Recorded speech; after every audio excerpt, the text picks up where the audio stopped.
A personalidade é um conjunto de características que determinam os padrões sociais de uma pessoa.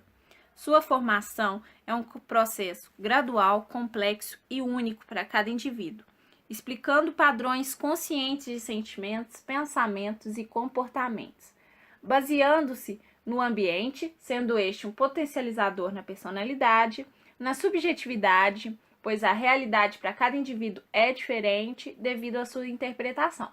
E, por fim, alguns traços da personalidade podem ser definidos pela genética, como, por exemplo, o otimismo e a autoestima.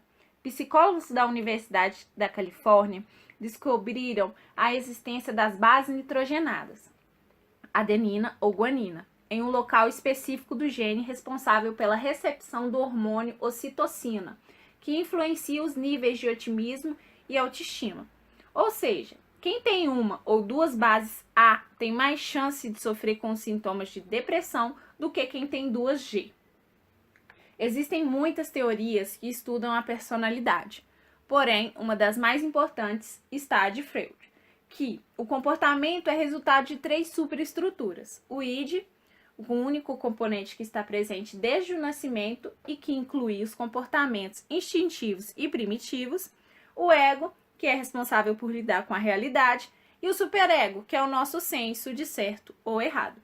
As manifestações do ego diante das exigências das outras instâncias psíquicas são os mecanismos de defesa, que atuam de forma inconsciente na percepção.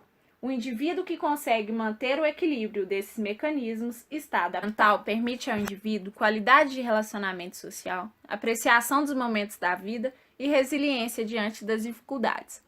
Por outro lado, a doença mental são distúrbios graves que causam alterações biológicas no cérebro e são debilitantes em diferentes graus de perturbação da realidade do indivíduo, interferindo no processo de adaptação, podendo ser influenciada de alguma maneira pelo ambiente em que o indivíduo se insere, e também por circunstâncias emocionais, sociais e genéticas, como já dito. Logo, os transtornos mentais são disfunções no funcionamento da mente, provocados por alterações no sistema nervoso central. Entre diversos tipos de transtornos mentais, e alguns dos mais comuns incluem aqueles relacionados à ansiedade, depressão, transtorno de personalidade e aquele também conhecido como TOC, o transtorno obsessivo compulsivo. Uma análise histórica sobre o tema, nos séculos 17 e 18, a designação do louco não dependia de uma ciência médica. Era atribuída à percepção de instituições como igreja, família e justiça. No início da modernidade, começou-se as reflexões médicas e filosóficas, passando a ser construídos espaços para separar os loucos dos demais pacientes. Por todo o esforço e entre outras histórias sobre essa temática, as pessoas com transtornos mentais eram tratadas com desleixos e atos desumanos. E isso ficou mais conhecido pela sociedade através do Holocausto Brasileiro, o livro que retratava histórias de maus tratos no Hospital Colônia de Barbacena, em Minas Gerais. Em 6 de abril de 2001, foi homologada a Lei 10.216, a reforma psiquiátrica. Legislação essa que trouxe grandes avanços na área da saúde mental, garantindo proteção, atendimento de qualidade próximos aos familiares, sendo inseridos na sociedade e em uma grande rede de atendimento psicossocial a esses indivíduos. E, como consequência, tivemos o fechamento gradual dos hospitais psiquiátricos e manicômios. Pacientes com transtornos mentais graves estão 11 vezes mais sujeitos a serem vítimas de violência do que a população em geral. Mas por trás de todo preconceito com os doentes mentais, não podemos fechar os olhos para aqueles que apresentam um risco maior de se tornarem pessoas violentas. Uma pesquisa na Universidade da Flórida, utilizando os dados colhidos de 2001 a 2005 e entrevistando mais de 30 mil pessoas sobre a presença de transtornos mentais e envolvimento com atitudes violentas, os resultados apontam para uma relação pequena, mas consistente. Já em outra pesquisa, um aluno, juntamente com a Universidade da PUC e a Faculdade de Ciências Médicas de Campinas, fez um estudo com a população de uma casa de custódia e tratamento psiquiátrico, de Franco da Rocha, em São Paulo, com o objetivo de estudar a população do local quanto aos aspectos criminais, diagnóstico clínico e perfil da vítima. foram examinados 269 pacientes, todos do sexo masculino e com antecedentes criminais. E o resultado foi: 58% destes pacientes sofriam de transtornos psicóticos e o injusto penal mais praticado por eles foi o homicídio. Boa parte desses homicídios são causados por aqueles com transtorno de psicopatia, que é um distúrbio mental grave em que o indivíduo apresenta comportamentos antissociais e amorais, sem demonstração de remorso ou arrependimento. Porém, sua área cognitiva e racional funciona perfeitamente bem. Nesse caso, temos o id valorizado, o ego distorcido e a inexistência de superego. O psicopata não consegue se colocar no lugar do outro.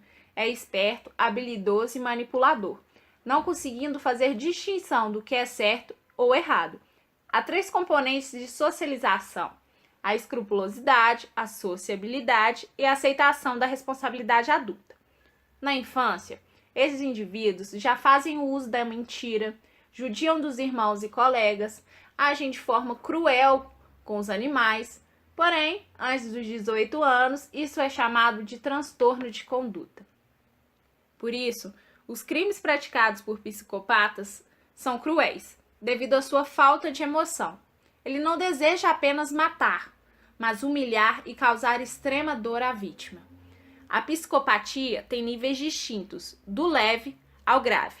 O grave é aquele que pratica atos muito mais sérios, como assassinatos, inclusive com requinte de crueldade, podendo este ser em série ou não.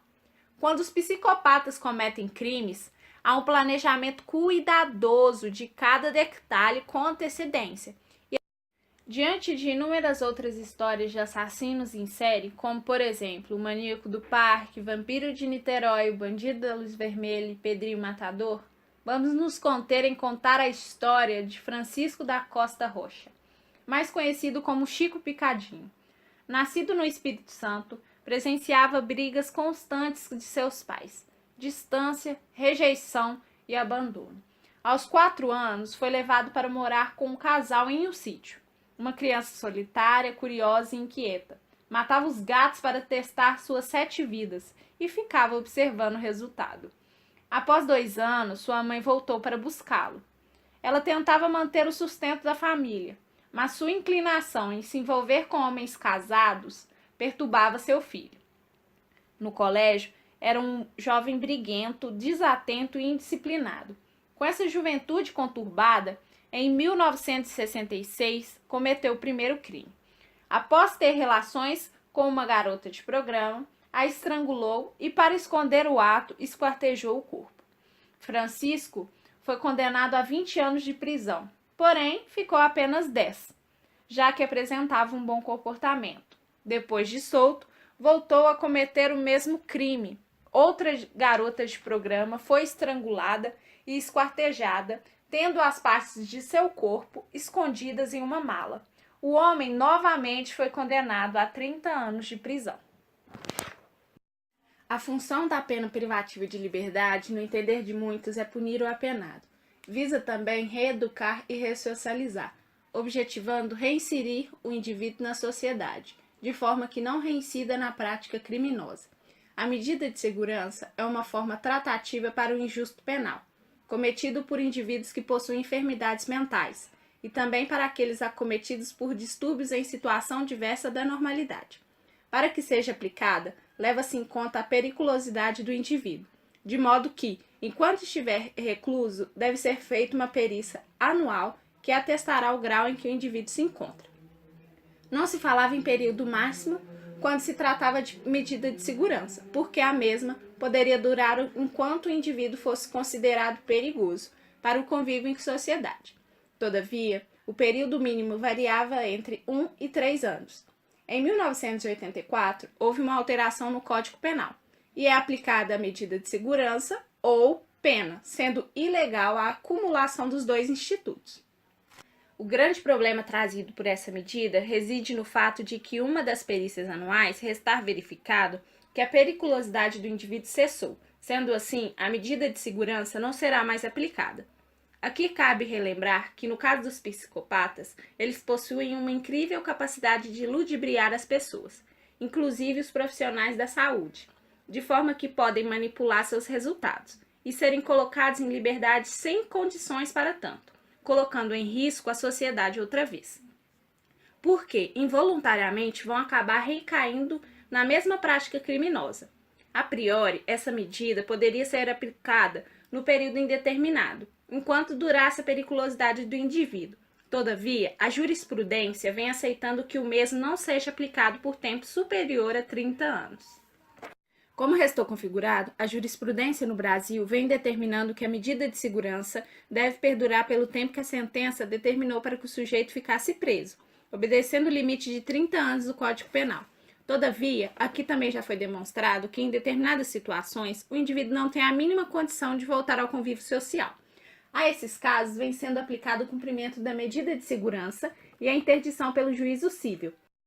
Esta é a experimentada por Chico Picadinho e também citada pelo ministro Marco Aurélio no habeas corpus, no qual a turma deferiu em parte o pedido, para que, cessada a aplicação de medida de segurança, se proceda o processo de interdição civil do paciente no juízo competente. Por tudo que aqui foi retratado, não existe meio para tratar o psicopata. No máximo, a psicoterapia poderia fazê-lo compreender e respeitar as regras sociais, mas não desenvolveria o sentimento, pois para esses indivíduos seus atos são normais. Mas o mais importante é que não há necessidade de desenvolver um preconceito ou medo das pessoas com transtornos mentais, porque apenas a sua minoria praticam violência. Portanto, os atos criminosos e violentos são cometidos em maior proporção por pessoas sem qualquer diagnóstico psiquiátrico. Caso contrário, não precisaríamos mais de prisões, apenas de hospitais. A pior violência é o preconceito. Todos os seres humanos merecem ser respeitados. Portanto, respeite.